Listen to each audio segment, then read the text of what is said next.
Bonjour, bonjour, bienvenue sur les oracles de Sandrine, j'espère que vous allez tous très bien. C'est parti, on va aller voir pourquoi revient-il ou tel toujours vers vous. Alors, je vais parler comme si vous étiez une femme et qu'en face, il s'agissait d'un homme. Vous adaptez mes propos en genre et en nombre, bien sûr. Alors, pourquoi revient-il toujours vers vous? Qu'est-ce qui n'a jamais été réellement terminé? C'est ce qu'on va aller voir. Qu'est-ce qui n'a jamais été réellement terminé dans cette relation?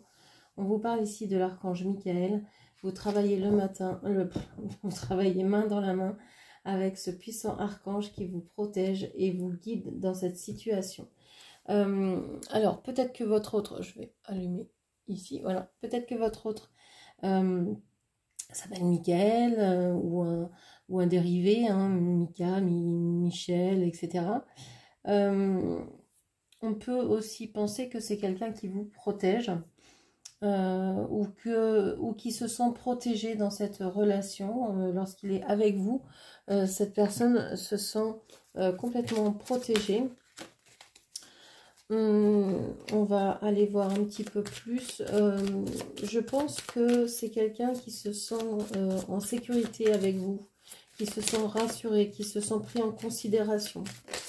Ok, qu'est-ce qu'on a d'autre? Oui, c'est quelqu'un avec vous, enfin, auprès de vous, il se sent bien avec cette reine de Pentacle. Vous prenez soin de cette personne. Il est très reconnaissant, je pense, de cette relation, de ses sentiments, de ses émotions qu'il a lorsque il est avec vous, du soin que vous prenez lorsque vous êtes ensemble, soin que vous prenez, que vous prodiguez à cette personne. Qu'est-ce qu'on vous dit?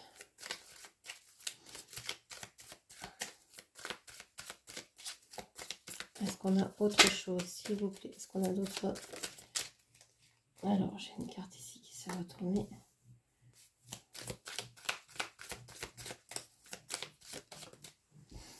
Ouais.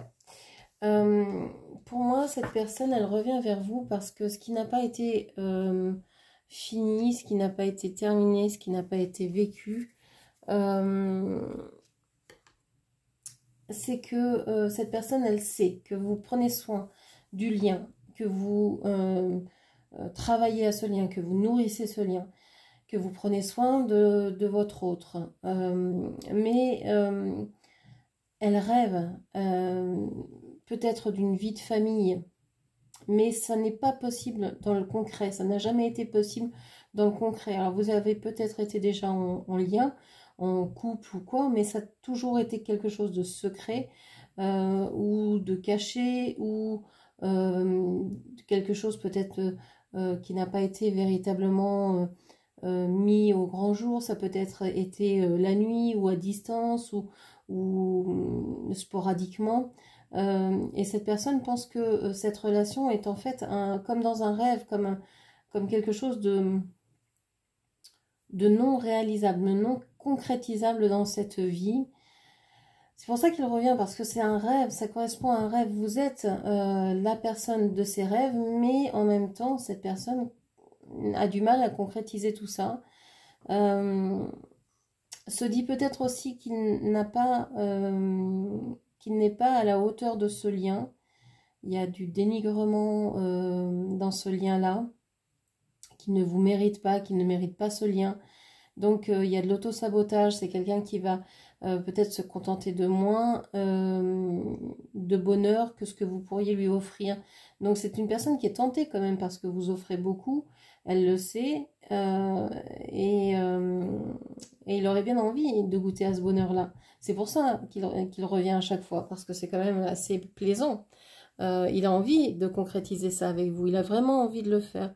J'ai l'impression qu'il a envie de passer du rêve à la concrétisation, mais qu'il doit trouver son équilibre avant. Ici, il y a le signe de la balance qui ressort. On peut parler donc de quelqu'un du signe de la balance ou de quelqu'un qui est peut-être aux prises avec une blessure d'injustice et qu'il doit peut-être régler cette blessure d'injustice avant que de pouvoir célébrer quelque chose avec vous.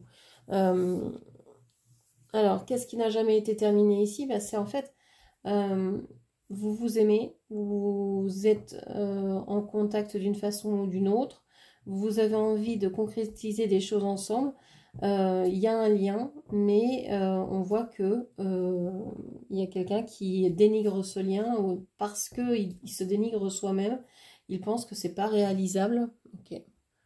Avec le 6 de denier ici, j'ai cette sensation que cette personne doit penser des blessures aussi. C'est peut-être quelqu'un qui revient vers vous chaque fois qu'il a été blessé. Pourquoi il revient? Parce que il sait que vous l'aimez inconditionnellement ou que vous avez en tout cas beaucoup d'amour pour lui et que vous allez prendre soin de lui ou que vous avez eu cette réaction, oui, cette réaction, cette action envers lui longtemps. Donc, c'est quelqu'un qui revient parce que c'est comme si auprès de vous, il était chez lui. Et auprès de vous, il pouvait aussi couper avec tout ce qui lui fait mal. C'est une sécurité, vous êtes son île, son refuge. Okay. Alors, qu'est-ce qu'on vous dit d'autre? Quelles émotions persistent pour vous et pour lui? Quelles émotions persistent pour vous et pour lui? Alors, quelles émotions persistent pour lui? Quelles émotions persistent pour vous? Alors, on voit que on a je vais y arriver, environnementaliste. Vous êtes un ange terrestre né pour protéger, élever, enseigner sur la nature et les animaux.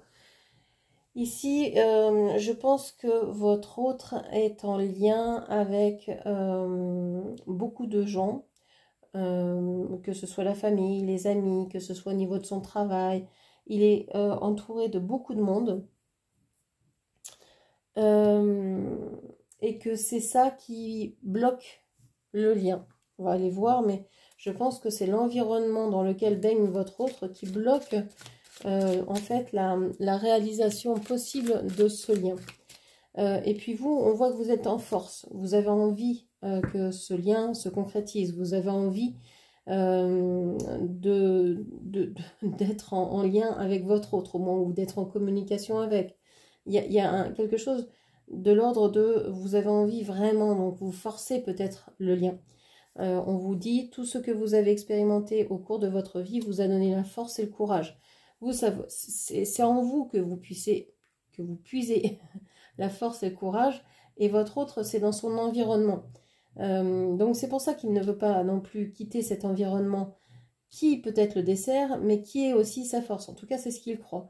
Il ne se croit pas assez fort. Je vous ai dit qu'il dénigrait, qu'il dénigrait ce lien quelque part parce qu'il ne se sentait pas à la hauteur. Eh bien, il se sent dépendant de son environnement immédiat. Il pense que sans sa famille, ses amis, son environnement, etc., c'est une personne qui ne vaut rien, qui est perdue, etc. Alors que vous, vous avez construit votre force intérieure. Donc il y a vraiment deux salles, deux ambiances ici. Hein. Alors on va rajouter d'autres cartes. J'en voudrais deux s'il vous plaît pour votre autre. C'est pas le bon jeu. J'ai repris le jeu, je voulais en changer. Voilà, c'est celui-ci. Alors deux pour votre autre. Deux pour la personne à laquelle vous pensez. Alors si vous aimez mes tirages, si vous aimez ma chaîne, vous pouvez me soutenir sur Tipeee. Vous avez le lien dans la barre de description.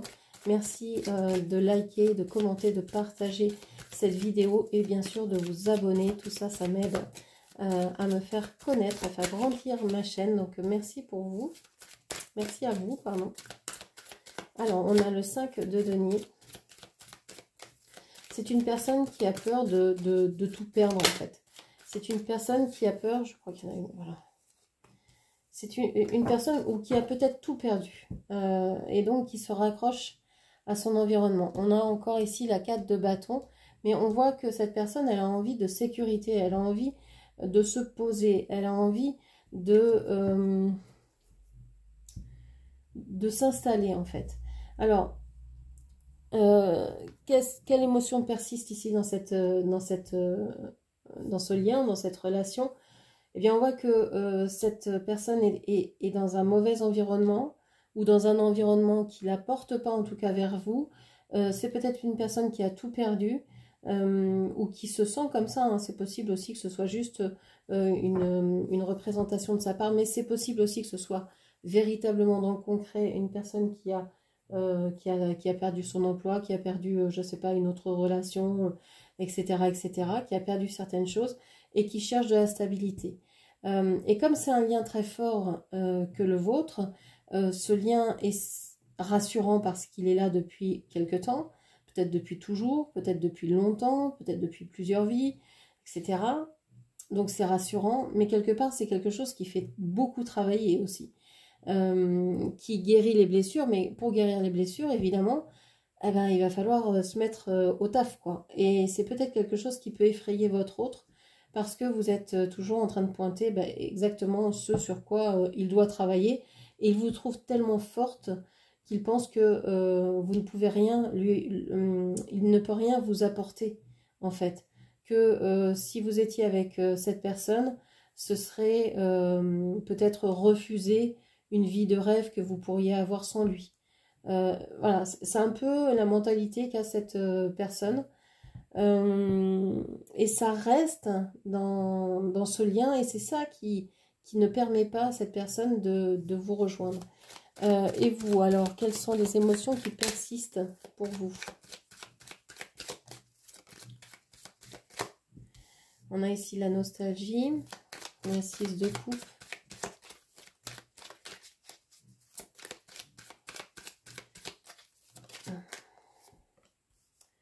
Alors, vous pensez à cette relation par le prisme du passé, de ce que vous avez vécu. Vous trouvez que c'est... peut-être que cette personne était déjà en couple, peut-être que vous savez que cette personne était en lien avec quelqu'un, était occupée par quelque chose. Vous avez des souvenirs. Et en fait, c'est comme si le fait que cette personne, que votre autre soit avec quelqu'un d'autre, et s'il était heureux, vous vous contentiez de ça finalement. C'est un peu la compersion, on est content du bonheur d'autrui, même si on n'est pas inclus dans ce bonheur-là. C'est se réjouir de ça. Mais vous étiez un peu dans cette vision-là, vous êtes heureuse de sentir votre autre heureux, mais finalement vous vous apercevez qu'il n'est pas heureux, vous le savez. Donc, il y a un côté de, mais moi je peux t'apporter, pourquoi tu viens pas, moi je peux t'apporter des choses. C'est un peu ça. Et vous êtes en train d'éclairer le chemin pour vous deux. Vous êtes, clairement, vous êtes le chaser dans cette relation, hein. Vous êtes celui qui a toujours un pas d'avance sur la compréhension du lien, sur l'envie de reprendre la communication, sur l'envie de se revoir, sur l'envie d'être ensemble, etc. Et c'est ça en fait qui appauvrit aussi le lien, parce que vous forcez peut-être trop, et quand on force trop et que la personne en face est mal, eh bien ça peut renforcer son mal-être et dire mais cette personne elle ressent des choses que moi je ressens pas, je vais lui faire du mal en étant avec elle, enfin, et c'est pour ça que cette personne se mure en fait. Alors vous allez me dire, c'est pas une excuse, c'est pas parce qu'on souffre qu'on doit faire souffrir les autres. C'est pas parce qu'on s'aime pas qu'on doit ne pas aimer les autres. Oui, je suis d'accord, on ne doit pas trouver d'excuses par rapport à ces blessures, mais elles sont là, ces blessures, et on ne peut pas non plus les passer sous silence. Elles sont là, elles font mal. Oui, peut-être qu'elles réactivent aussi des blessures chez vous, et c'est là que vous devez aussi travailler. Parce que même si vous avez quelques pas d'avance sur cette personne, ça ne veut pas dire que tout le travail est fait pour vous. On a tous du travail à faire, et souvent on se dit oui mais c'est à l'autre de le faire, moi j'ai fait mon travail. Mais non, si on a mal dans une relation, c'est qu'il y a encore du travail à faire. Ne serait-ce que de dire si je souffre dans cette relation, je dois partir par exemple. Donc voilà, il y a un moment où il faut aussi se remettre à sa juste place et se dire bon voilà, moi aussi j'ai un travail à faire, même si j'en ai fait déjà beaucoup. Et je peux pas me dire que j'ai tout fait. Hein, on ne serait pas sur Terre si on avait tout compris. C'est pas vrai.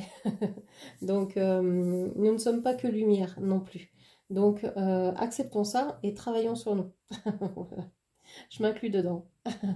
Et on sait qu'en faisant ça, on va aller vers la réussite, on va activer en fait les retrouvailles, on va accélérer la guérison de l'autre. Plus on va se guérir soi-même, plus l'autre va le ressentir, et pas forcément en étant en contact ensemble, hein, ou en communication, mais juste par le lien énergétique que vous avez l'un avec l'autre. Et bien ce lien-là va s'enrichir de cette guérison que vous allez effectuer sur vous. Ok. Alors, qu'est-ce qu'il cherche à réparer ou à revivre en revenant sans cesse vers vous? Qu'est-ce qu'il veut? Qu'est-ce qu'il cherche à réparer ou à revivre en revenant sans cesse vers vous? Manifester ses rêves. Waouh! Il revient vers vous parce qu'il veut croire en ses rêves. Je vous ai dit, hein, cette personne, elle rêve votre lien. Elle y pense. C'est comme si c'était quelque chose d'inaccessible. Donc, pourquoi il revient? Parce qu'il a envie de manifester ça. S'il revient vraiment vers vous, c'est dans cette optique-là, de réaliser son rêve qu'il a depuis le départ pour vous. Dès qu'il vous a rencontré, il vous a visualisé, il vous a voulu en famille heureuse, etc. Mais il s'est dit non, c'est impossible. C'est comme si c'était trop. Vous étiez trop forte, trop belle, trop intelligente, trop je ne sais quoi. Il vous a mis sur un piédestal et c'est comme si vous étiez inaccessible pour cette personne. Mais il revient parce qu'il rêve de vous, parce que vous êtes la plus belle personne qu'il ait rencontrée, etc., etc. Il ne vous a pas mis sur ce piédestal par hasard. On a le 9 de coupe. Ben oui. Qu'est-ce qu'il veut réparer en revenant vers vous? Ben oui, voilà, on a le 7 de coupe, hein, juste ici. Il a envie de se dire que votre amour, c'est pas qu'un rêve. C'est pas qu'un rêve. Vous voyez, la carte est inversée ici. Il a envie de croire en votre amour, il a envie de croire en ce lien, il a envie de croire que l'amour entre vous deux est possible et que ce n'est plus quelque chose de rêvé, que c'est quelque chose qui peut se concrétiser. C'est pour ça qu'il revient. Il a envie de concrétiser les choses. Et à chaque fois, il aimerait les concrétiser davantage. Bon, ça le bloque en même temps, hein. Il est bloqué face à votre force, face à votre courage, face à votre détermination. Il a besoin de prendre du temps. Il a besoin de faire pause. Il a besoin de se retrouver seul. Se retrouver seul, pour lui, c'est une ressource. C'est pas vous fuir, hein, et cette période de silence qui peut s'instaurer. Quand il revient, il reprend contact, après il se rétracte, il revient, etc. C'est pas forcément une fuite, c'est un besoin de reprendre pour lui aussi des forces. Parce qu'il a l'impression, je vous dis, d'être moindre que vous, et il tient aussi à son indépendance. Il a besoin, il est plus lent que vous, il n'est pas dans la même temporalité que vous en fait. Vous comprenez les choses très vite, ça pulse quoi. Mais cette personne, non, elle a besoin de temps, elle a besoin de digérer certaines choses, elle a besoin de comprendre. Il faut que ça passe par lui-même. Il faut que ça passe par son corps. Donc c'est très lent. C'est très lent. Ok. Alors, qu'est-ce qu'il cherche à réparer? Il cherche aussi à réparer l'éloignement. Il cherche, quand il revient, souvent, c'est pour se faire pardonner cette période d'isolement. Mais il sait que c'est nécessaire, il sait que c'est sa force. Mais il veut se faire pardonner ça. C'est comme si il se reniait, en fait. Il dit, bah oui, j'ai eu cette action-là, je me suis comportée comme ça, excuse-moi. mais il ne peut pas faire autrement, sinon il l'aurait fait. Donc là, c'est comme s'il se reniait quelque part en disant ça. Ok. Ça ne parlera pas à tout le monde ici. Hein. Ok. Ne prenez uniquement que ce qui vous parle. Ne faites pas correspondre cette vidéo avec votre vie. Ne forcez rien. Quoi. Ok. Qu'est-ce qu'on a d'autre? Qu'est-ce qu'il cherche à réparer ou à revivre en revenant vers vous sans cesse? Alors, j'ai énormément de cartes. Laquelle je prends? Toutes. Ok. Il veut trouver des solutions. Il veut trouver des solutions quand il revient vers vous. S'il revient vers vous, c'est qu'il a longtemps hésité à le faire. Hein. Il a longtemps hésité, peut-être entre plusieurs personnes également. Mais il a longtemps hésité. Est-ce que j'y vais? Est-ce que j'y vais pas? Est-ce que je fais un pas vers cette personne? 9 de Pentacles. Attends. Ouais, en fait, cette personne, quand elle revient vers vous, elle a fait un travail.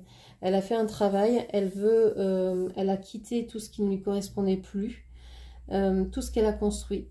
C'est souvent un grand changement de sa vie que cette personne revient vers vous, parce que c'est comme si il se rappelait que, mais au fait, j'ai rêvé de cette personne, je sais que ce lien, il est très fort. Est-ce que je pourrais pas revenir vers cette personne pour essayer vraiment de vivre ce lien pleinement? Et c'est une personne qui, quand elle revient, a coupé, a tranché vraiment dans sa vie, a mis des choses au loin, et se tourne vers l'avenir parce qu'il veut se présenter à vous comme votre autre, comme votre roi, votre empereur ici. Hein. Donc c'est vraiment une personne qui veut se montrer sous son meilleur jour, qui veut se montrer dans la force, dans l'action, qui veut prendre des décisions, qui veut pouvoir acter un changement, qui veut pouvoir être libre de ses actions, de ses mouvements. Donc c'est pour ça, il attend d'avoir défait tout ce qu'il retenait dans certaines situations avant de pouvoir revenir vers vous. Donc ça prend du temps tout ça. Mais ce qu'il cherche à réparer ici, bah, c'est vraiment votre lien d'amour en fait. Hein. Il cherche vraiment à réparer, à se dire, bah, je veux concrétiser cet amour et je veux plus que ce soit un rêve. Je veux que ce soit du réel, je veux m'engager, je veux que ce soit du tangible. Et j'ai envie d'y aller, et j'ai envie d'y mettre toute ma force et toutes mes envies. Alors, on va prendre, pour conclure, les bâtons de divination. Beaucoup de bruit. On parle de la planète. On parle de mélancolie. On parle de boire. Et on vous parle de changer. Alors, on vous dit ici qu'il y a peut-être beaucoup de bruit autour de votre autre. Alors, je vous dis ça, il y a le camion des éboueurs ou je ne sais quoi qui est en train de passer sous ma fenêtre, qui fait un bruit énorme, je ne sais pas si vous entendez. Donc là, il y a beaucoup de bruit autour de votre autre. Et peut-être que ici, il y a beaucoup de bruit parce que soit votre autre, soit vous-même êtes en train de dire aux planètes de s'aligner pour cette relation-là. Parce que vous êtes mélancolique par rapport à ce lien. Il y a quelque chose de, on l'a vu ici, hein, de l'ordre de la tristesse, du souvenir, de la mélancolie. Hein. Vous êtes dans une certaine tristesse parce que les planètes ne s'alignent pas. Alors elles font beaucoup de bruit, elles vous ont fait vous rencontrer, elles vous ont retiré cette personne, elles vous l'ont ramené, etc. Et puis ben, là apparemment vous n'êtes plus en lien, donc il y a vraiment certaines... vous avez vraiment envie qu'elles se réalignent, quoi. Je pense et l'un et l'autre. Vous avez envie tous les deux que ces planètes s'alignent pour enfin vivre ce lien et enfin vous dire que ce n'est plus du rêve, que ce n'est plus fantasmer, que c'est un lien que vous avez vraiment envie de vivre dans le concret. On vous dit que là, il y a peut-être une dépendance, il y a peut-être quelque chose à changer, il y a peut-être une dépendance à l'alcool, au café, à je ne sais quelle substance qui serait à changer pour pouvoir justement peut-être aussi revenir dans le lien. Ici, ce n'est pas ressorti. On n'a pas eu le diable, on n'a pas eu ce genre de carte, mais effectivement, ici, on peut parler d'addiction ou d'habitude qui serait à changer, de dépendance, hein, qu'il faudrait couper, hein, qu'il faudrait vraiment ne plus avoir pour pouvoir être à nouveau dans ce lien. Donc voilà ce que je pouvais vous dire. J'espère que cette lecture vous aura parlé, guidé. N'hésitez pas à la commenter, partager, liker si elle vous a aidé, si vous avez compris des choses, si vous en avez, si ça vous a éclairé, ben, ça peut éclairer d'autres personnes. Donc n'hésitez pas à partager cette vidéo. Je vous remercie, je vous embrasse et je vous dis à très bientôt. Merci, au revoir.